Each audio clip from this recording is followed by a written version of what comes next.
نحمده ونصلي ونسلم على رسوله الكريم أما بعد فأعوذ بالله من الشيطان الرجيم بسم الله الرحمن الرحيم مولاي صل وسلم دائما أبدا على حبيبك خير خلق كلهم۔ اللہ رب العزت کا بے لطف و کرم و احسان عظیم ہے کہ جس نے ہمیں آج کے درس تصوف میں اکٹھے ہونے کی توفیق عطا فرمائی۔ سب سے بڑھ کر یہ کہ ہمیں دولت ایمان سے بہرامند فرمایا۔ آج ہم حضرت فضیل بن عیاض رحمہ اللہ تعالی کا ذکر کریں گے۔ آپ خراسان کے علاقے مرو کے مضافات میں پیدا ہوئے اور آپ کی پرورش بھی خراسان کے علاقے میں ہوئی، اور آپ کا وصال مبارک 187 ہجری میں 187 ہجری میں آپ کا انتقال مکہ المکرمہ میں ہوا۔ آپ کی توبہ کا واقعہ امام قشیری رحمۃ اللہ تعالی علیہ نے رسالہ قشیریہ میں نقل کیا ہے کہ آپ کو ایک نوجوان لونڈی سے عشق ہو گیا۔ اس عشق میں آپ اس کے گھر کی دیوار پر چڑھے تو قریب ہی گھر میں کوئی اللہ کا نیک بندہ قرآن مجید کی رات کو تلاوت کر رہا تھا، اور وہ اس آیت کریمہ کی تلاوت کر رہا تھا، أَلَمْ يَعْنِ لِلَّذِينَ آمَنُوا أَن تَخْشَعَ قُلُوبُهُمْ لِذِكْرِ اللَّهِ۔ کیا ایمان والوں کو ابھی وہ وقت نہیں آیا کہ ان کے دل اللہ کی یاد میں جھک جائیں؟ بس یہ آیت کریمہ حضرت فضیل بن عیاض رحمہ اللہ تعالی کے کانوں میں پڑی، دل کی دنیا بدل گئی کہ میں دنیا کے عشق میں مبتلا ہوں، رب تعالی اپنی یاد کی طرف بلا رہا ہے۔ پھر آپ نے توبہ کی، اور توبہ کے بعد پھر آپ نے علم حاصل کیا۔ یہ یاد رکھ لیں کہ ہمارے ہاں بہت بڑی غلط فہمی ہے ایک، اور وہ یہ کہ علم کے بغیر ہم ولایت کے درجے بانٹتے رہتے ہیں۔ تاریخ اسلام میں ایسا نہیں ہے۔ جتنے بڑے بڑے اکابر اولیاء اور صالحین امت ہو گزرے ہیں، انہوں نے جو درجہ ولایت پایا ہے وہ علم کی بنا کے پایا ہے۔ وہ مسند ارشاد پہ جب بیٹھتے تھے تو ان کے پاس علم ہوتا تھا۔ جیسا کہ ابن خلقان بیان کرتے ہیں کہ توبہ کے بعد آپ کوفہ چلے گئے، اور کوفہ اس وقت علم کا مرکز تھا، اور وہاں آپ نے علم کی پیاس بجائی۔ حضور داتا گنج بخش علی حجویری رحمہ اللہ تعالی کشف المعجوب میں آپ لکھتے ہیں کہ حضرت فضیل بن عیاض رحمہ اللہ تعالی امام ابو حنیفہ کی مجلس میں کافی مدت رہے، اور ان سے بکثرت روایات لیں، اور یہ روایات محدثین کے نزدیک مقبول ہیں۔ یعنی دیکھیں، آپ توبہ کے بعد کوفہ چلے گئے، علم کے مرکز میں تشریف لے گئے، اور امام ابو حنیفہ کی مجلس میں بیٹھ کے علم حاصل کیا۔ اور ابن خلقان یہ لکھتے ہیں کہ امام عامش امام شیخ منصور سے بھی حدیث کا علم حاصل کیا۔ گویا آپ ایک عظیم محدث بنے پھر،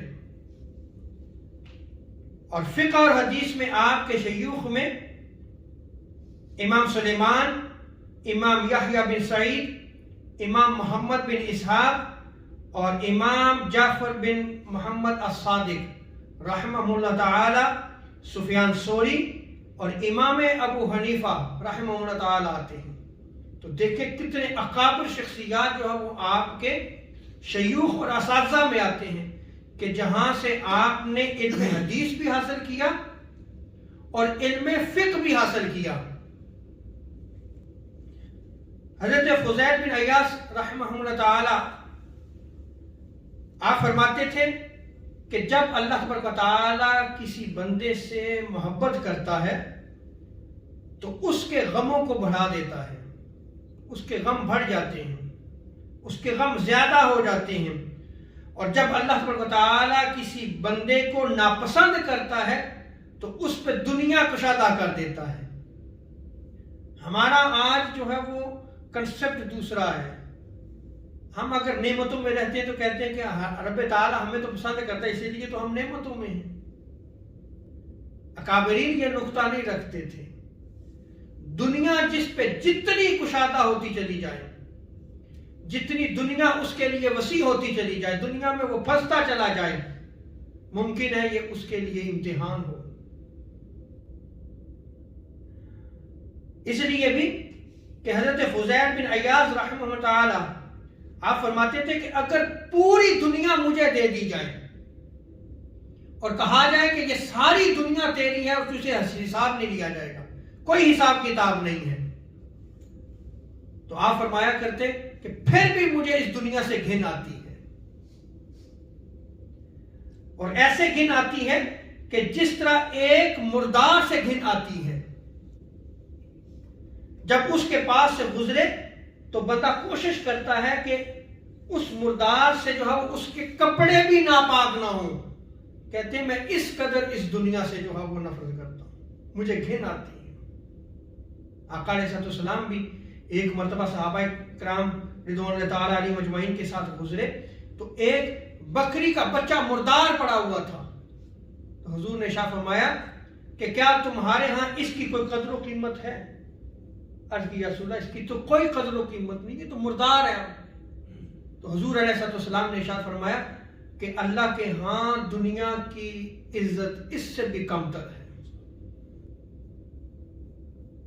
تو جب اللہ رب العزت نے اس دنیا پہ جو ہے وہ اپنی نظر رحمت نہیں فرمائی تو اولیاء کیا اس دنیا میں پڑیں گے؟ وہ اس دنیا کی طرف دیکھیں گے.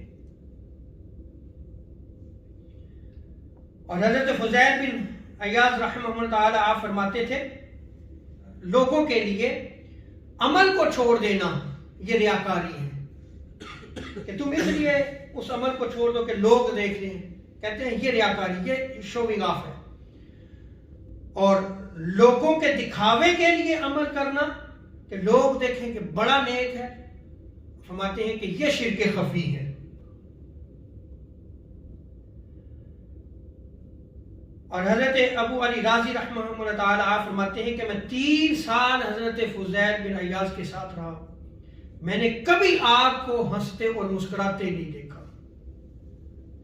البتہ اس دن آپ نے ایک جملہ کہا جب ان کے صاحبزادے حضرت علی رحمہ اللہ تعالیٰ کا وصال ہوا تو اس سلسلے میں انہوں نے یہ بات کی کہ اللہ نے ایک بات کو پسند کیا بس میں نے بھی اس کو پسند کیا.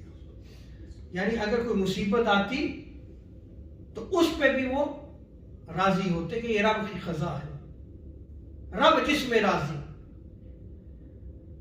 اور حضرت فضیل رحمۃ اللہ تعالی آپ فرماتے تھے کہ میں اگر اللہ کی نافرمانی کرتا ہوں تو مجھے اس کی پہچان ہو جاتی ہے، اور اس کی پہچان مجھے ایسے ہوتی ہے کہ جس دراز گوش ڈونکی میں سوار ہوتا ہوں، میں گدھے پہ سوار ہوتا ہوں، وہ میری نافرمانی کرتا ہے یا غلام جو ہے وہ میری نافرمانی کرتا ہے، میں سمجھ جاتا ہوں کہ مجھ سے کوئی گناہ سرزد ہو گیا ہے.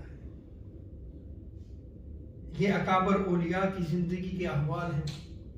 اللہ رب العزت ہمیں ان اولیاء کرام کا فیض عطا فرمائے اور ان کے اقوال جو میں نے آپ کے سامنے نقل کیے ہیں یہ ہمارے لیے مشعل راہ ہے. گویا ہم ان کی مجلس میں گئے تھے، ان کی مجلس میں ہم نے یہ سیکھا ہے.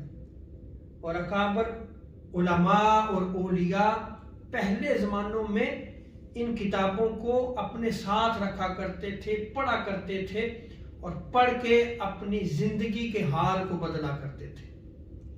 اللہ رب العزت ہمیں عمل کی توفیق عطا فرمائے. وما علینا الا البلاغ المبین.